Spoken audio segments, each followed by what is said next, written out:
Hey, what's up? Back again making another video.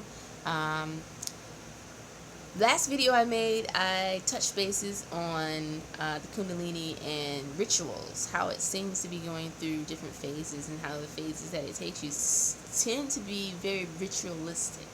I talked about how initially the Kundalini takes you through a phase where it's actually clearing the channel to which it travels up in order to get to that point of the crown chakra. Um, for me, as far as that process, it was pretty difficult for my throat chakra.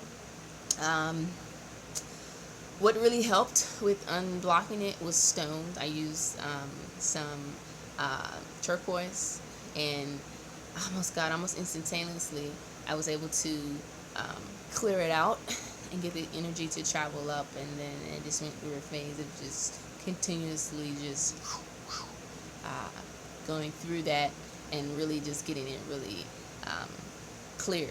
And once it get up, it comes and then it exits out of your crown, and from there it starts to go up at different levels. And these different levels go through different rituals also. My first ritual, didn't really want to touch base on it, but it was very geometrical, and I kind of felt like I was like a diamond star of some sort. It was saying, hey, this is who you are, let's grow, Now, also it went through a phase also too of just energy just like super increasing. I just felt like, they say that there's different minor chakras. I felt like the minor chakras just open and they're just everywhere. Like I just felt like all of those were being open, and I was just having energy just entering, exiting, and it was just so fast in every place. So now I'm going through a phase where so the Kundalini energy has, went from to, so it's Kundalini it's an energy, but it's like it's an energy with an entourage, in my opinion, because it has different aspects of it, and different things play different roles. The Kundalini, it has two things here that tend to like flap like birds. It has the energy itself that drives up, and then it has, and I'm not sure if this happens for everybody, but once I opened different chakras that I didn't know existed, particularly this one in the back of my neck, I noticed that it almost appeared as, not almost, it seemed as though just a force of an energy just sat on my back, and it's I felt like I could communicate with it. Like it felt like it would comfort me in my time of need when I was just felt like I was just like going through so much. I felt like it would be like, yo, calm down, it's cool. Or it would like kiss my neck, like just do weird stuff, Not evil. Not an evil. I thought it was like something attached to me, like an evil entity, but far from it. Especially in this doesn't seem like that. Especially too, I've been praying and saging, and it's just, and it communicates and does stuff like, yeah, you need to be doing that, and like this gives me little, maybe the coordinator, I don't know, but so this entity sits here, and mind you, Egyptian art, I love going to Egyptian art. You see Egyptian art, you see like this piece of cloth always coming from the back of a lot of the depictions of, whatever, it would be like something at the back of their neck. Even if you'd be like, oh, so this is a little cloth on the back of the crown. No, this would occur also with images of Egyptians that didn't even have a crown or any type of headpiece on their head. It would just be with an afro, and then they have like a cloth coming. I believe they were depicting this particular chakra. So I think it's pretty important, and I feel like it's really affected a lot of things. So like since it's open, other things is open, other chakras is open, energy has like increased tenfold. And the particular thing that I'm in right now is very, very interesting, right? I love making associations. Now, let me tell you what's going on now. Very weird. But, so when I'm chilling, doing my thing, I'm just relaxing, a ritual begins. The ritual begins with the field. Field is God. Feel like it has hands. Feel we like totally coordinating everything, first of all. Hold up. First of all, so it's the field. It's the energy itself. It's this entity that seems to sit here and just does things, has hands, several hands.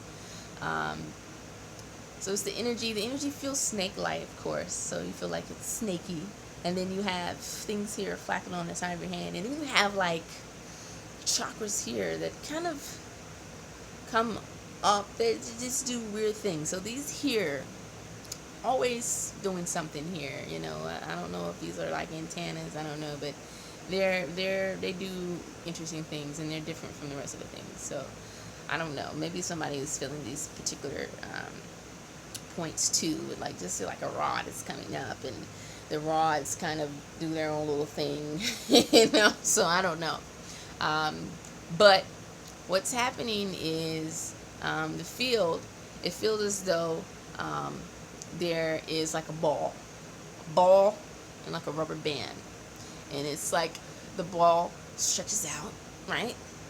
And then it just let it go, and it's like the ball just goes shing, and it just, you know, if it gets the crown ready and open, and once it's open, so it does this a couple times where it just shoot. It'll shoot from your chin. Egyptian art. These silly guys, these silly pharaohs, right? Silly pharaohs. What is that? What is this on your chin?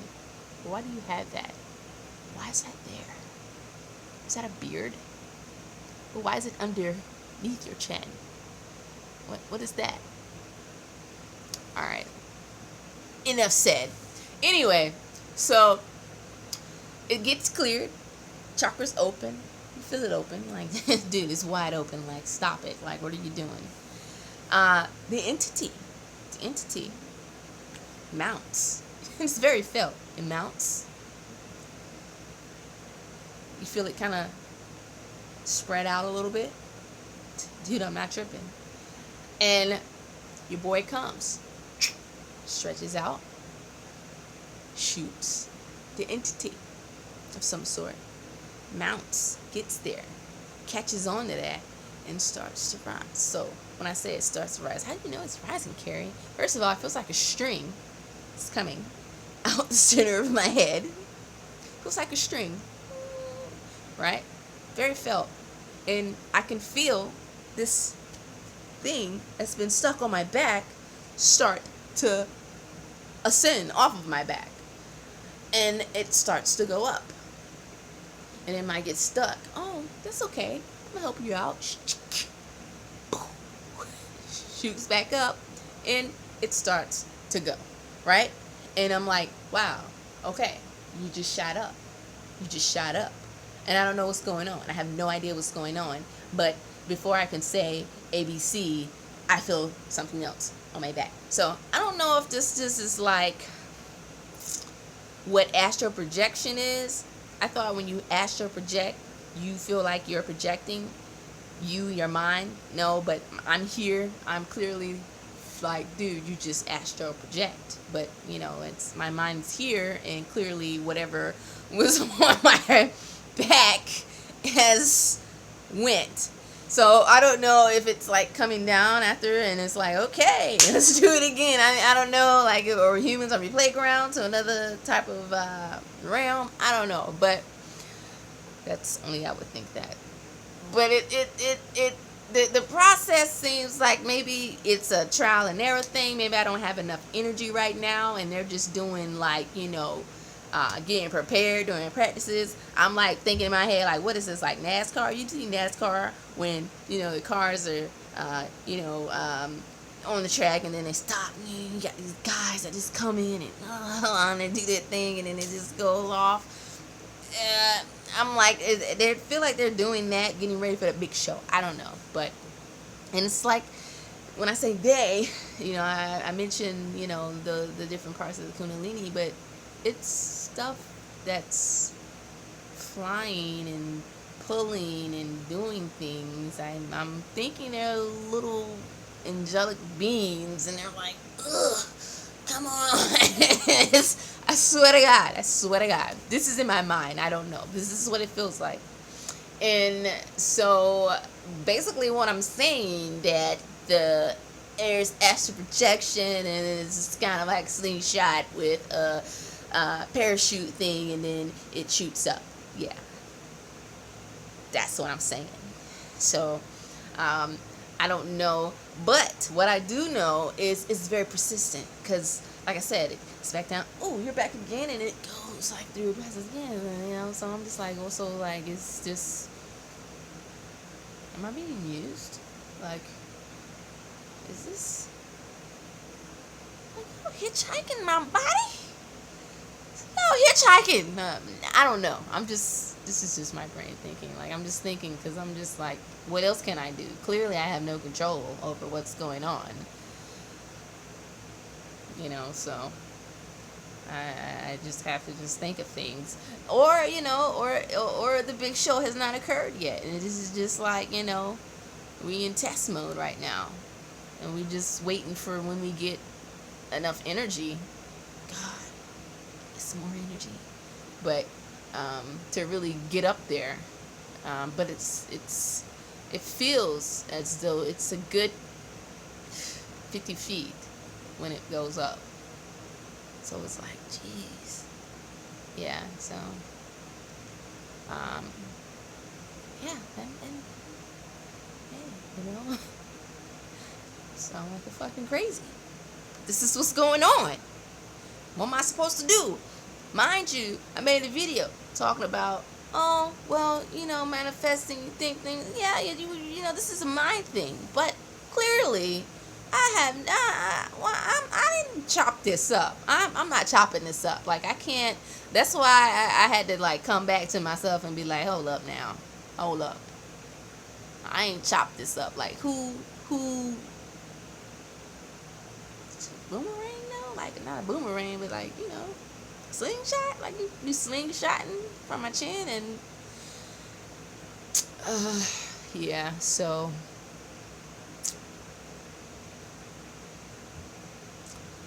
yeah, it's pretty yeah, so I just think, I think to myself, I'm like, I just, it all started with me just chilling, being quiet, and just listening to myself breathe, and then, like, all this stuff happens. So it doesn't hurt. It doesn't hurt. It's annoying. It's annoying. You don't want our life to be disrupted by the divine. Ooh, oh God. How could you disrupt my life? Fool, I created life. But, I don't know. Yeah, it's crazy. It's really, it's not crazy, but it's, I was talking to a friend at work, and they're like, oh, you're dating. Oh, I'm a date. How am I going to date? Tell me how I'm going to date. How am I going to date? Because I'm in the bed, and I'm like, how am I going to explain that, man? How am I explain that? You have to keep a sense of humor. You have to. Remember, God is love.